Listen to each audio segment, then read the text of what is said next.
नमस्कार स्वामी भक्तांनो, श्री स्वामी समर्थ। आज मी स्वामींचा नवीन संदेश तुमच्यासाठी घेऊन आली आहे।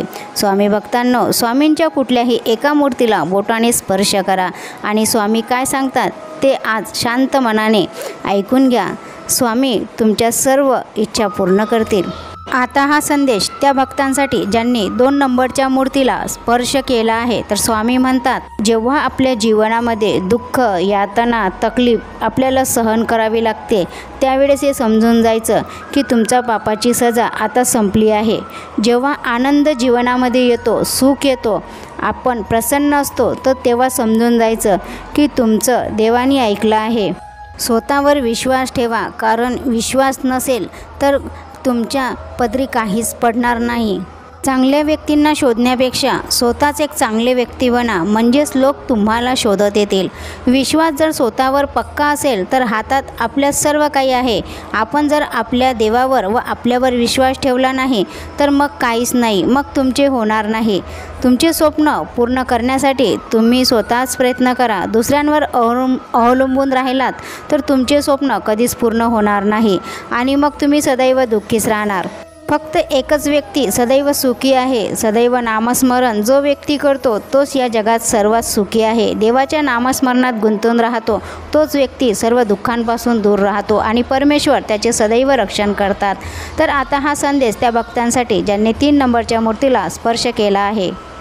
लोक काय विचार करतील यामुळे स्वतःचे जीवन बर्बाद करू नका, कारण तुम्ही कितीही चांगले वागलात तरीही लोक तुम्हाला नावं ठेवतील। आपण स्वामींची सेवा करतो, पण आपल्या आयुष्यात दुःख येणार नाही किंवा आपल्याला दुःख यायला नको असं हे विचार करणं चुकीचं आहे। कारण दुःख येणं, संकट येणं, तकलीफ येणं आणि परेशानी येणं हे स्वामींच्या हातात नाही। हे आपले कर्माचे भोग आहे, ते आपल्या कर्मानुसारच आपल्याला फळ मिळते आणि स्वामी आपल्या कर्मामध्ये कधीच बदल करत नाहीत, म्हणून ज्याचे त्याचे कर्म त्यालाच भोगावे लागतात।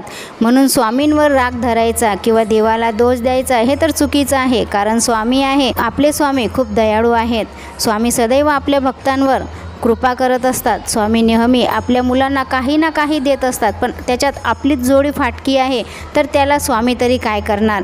हे आपले सर्व नशिबाचे भोग आहेत, ते भोगल्याशिवाय संपणार नाहीत।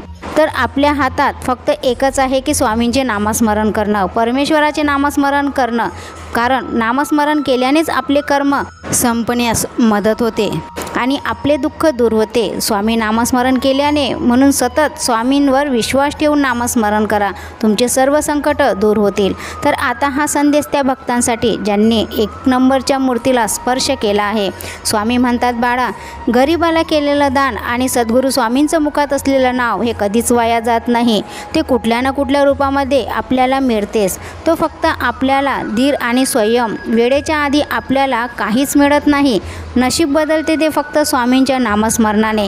तुमचा विश्वास असेल तर श्री स्वामी समर्थ टाईप करा व हा संदेश लाईक करा। स्वामी म्हणतात, अरे तुझ्यामधील बदल हे तुलाच घडवून आणायचे आहेत, ते इतरांना बघून तुझ्यामध्ये आपोआप घडणार नाहीत।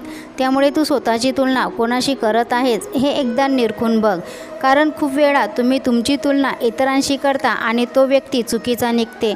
मग तुम्ही चुकीच्या व्यक्तीशी आपली तुलना केली तर मुळात हे वाईटच व्यक्ती आहेत, कारण ते आता तुझी तुलना करणे इतरांशी थांबव।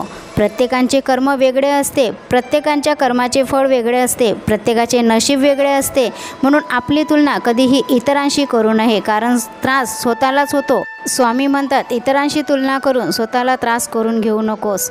म्हणून स्वामी सदैव म्हणतात, प्रत्येकाचे गुण, प्रत्येकाचे कर्म वेगळे असतात आणि प्रत्येकाच्या कर्मानुसार प्रत्येकाला फळ हे वेगळंच मिळतं। म्हणून स्वामी म्हणतात की सदैव खुश राहा आणि आपले कर्म प्रामाणिकपणे करा। मी सदैव तुझ्या पाठीशी आहे, भिवू नकोस। तुमचा विश्वास असेल तर श्री स्वामी समर्थ टाईप करा व चॅनलला सबस्क्राईब करून लाईक करा व शेअर करा।